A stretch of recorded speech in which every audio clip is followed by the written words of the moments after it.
Bonjour à tous, c'est Simon Madiot, je vous retrouve pour évoquer avec vous le Z5 Or de ce mercredi du côté de Deauville. L'hippodrome de la Touque nous accueille donc pour un nouvel événement qui sera disputé dans le premier rendez-vous du programme à 13h55 pour ce prix Saint-Sénéry-le-Géré, un grand handicap pour 3 ans et plus sur 1300 mètres avec un lot qui s'annonce encore une fois bien difficile à déchiffrer. On aborde donc cette course avec prudence, avec la candidature de notre favori, le numéro 6, Ciel de Paris, qui vient de bien se comporter dans la course référence du 27 octobre du côté de Chantilly.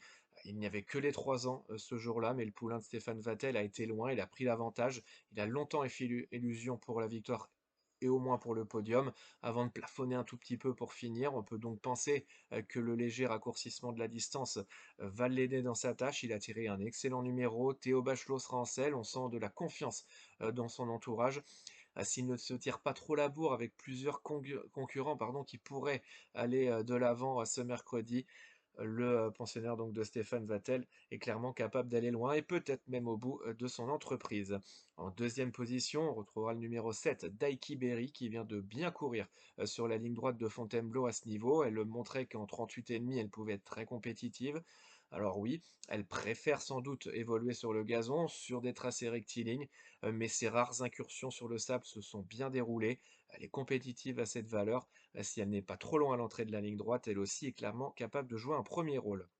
En troisième position, on retrouvera le numéro 10 au Sole Mio, qui était la note lors de son avant-dernière sortie à Longchamp. C'était peut-être un petit peu moins bien en dernier lieu, mais le passage sur le sable va lui plaire. Il a tiré un excellent numéro, il va pouvoir filer les bons dos. Les pensionnaires de Pierre Ménard sont en forme. Si tout se passe bien, on a là un très bel outsider pour les premières places. En quatrième position, on retrouvera le numéro 5, Tortizambert, qui est bien connu des turfistes désormais à ce niveau. Il a souvent été placé, il n'a pas beaucoup gagné, mais si tout se passe bien sur cette distance de 1300 mètres, qui devrait d'ailleurs mieux lui convenir que le mile en dernier lieu, si surtout son jockey arrive à se sortir de ce mauvais numéro de corde, mais comme la course devrait être rythmée, cela devrait bien se passer. Attention aux pensionnaires de Fabrice Chappet, c'est sans doute un bon point d'appui au moins pour les accessites. En cinquième position, on retrouvera le numéro 9, Canezza, qui vient de bien courir, elle aussi, dans la course référence du 27 octobre, du côté de Chantilly, où elle terminait deuxième. Si elle avait vraiment eu beaucoup de marge, on aurait pu penser qu'elle aurait dû gagner quand même ce jour-là, parce qu'elle a vraiment eu le bon parcours. Ici, elle va devoir faire avec un numéro à l'extérieur, ça inquiète fortement son mentor, mais si elle peut suivre notamment le pensionnaire de Fabrice Chappet que l'on vient de citer, Tortizambert, dans la ligne droite, et si la course est suffisamment rythmée, difficile de faire sans elle dans cette combinaison. Enfin, en sixième et dernière position, attention numéro 12, Torpen, qui n'est pas tous les jours, on le sait également, peut-être un tout petit peu plus percutant sur le gazon, mais c'est un cheval qui a déjà gagné gros handicap sur le sable. Il est plutôt bien actuellement avec un bon parcours. C'est clairement un cheval qui pourrait jouer les troubles fêtes. Et puis en cas de non partant, méfiance avec le numéro 11 Premium Pass qui n'est pas de tous les jours, mais la pouliche de Yann Barbero a bien couru dans la course de référence du 27 octobre. Elle est capable de bonne fin de course quand elle est décidée. Si tout se passe bien et qu'elle a envie ce mercredi. Là aussi, on a une candidate intéressante pour les places. On récapitule donc avec en tête le numéro 6, Ciel de Paris, puis le numéro 7, Daiki Berry, un bel outsider, le numéro 10, Au Sole Mio. Peut-être les bonnes bases pour les places, le numéro 5, Tortizambert et le numéro 9, Canezza, puis le numéro 12, Torpen, en chiffres 6, 7, 10, 5, 9 et 12, et le numéro 11, donc en cas de non partant. Pour les repérer, on reste dans un premier temps du côté de la Réunion 1 à Deauville, avec tout d'abord le 406, Pink Valentine, qui est en forme actuellement, qui a tiré un bon numéro de corde, qui va se plaire sur ce parcours et qui sera surtout monté par Hugo Boutin, avec qui ça se passe très souvent bien. Si elle peut aller devant sans être embêtée, elle est clairement capable d'aller loin, cette pensionnaire de Mathieu Boutin, c'est une première chance.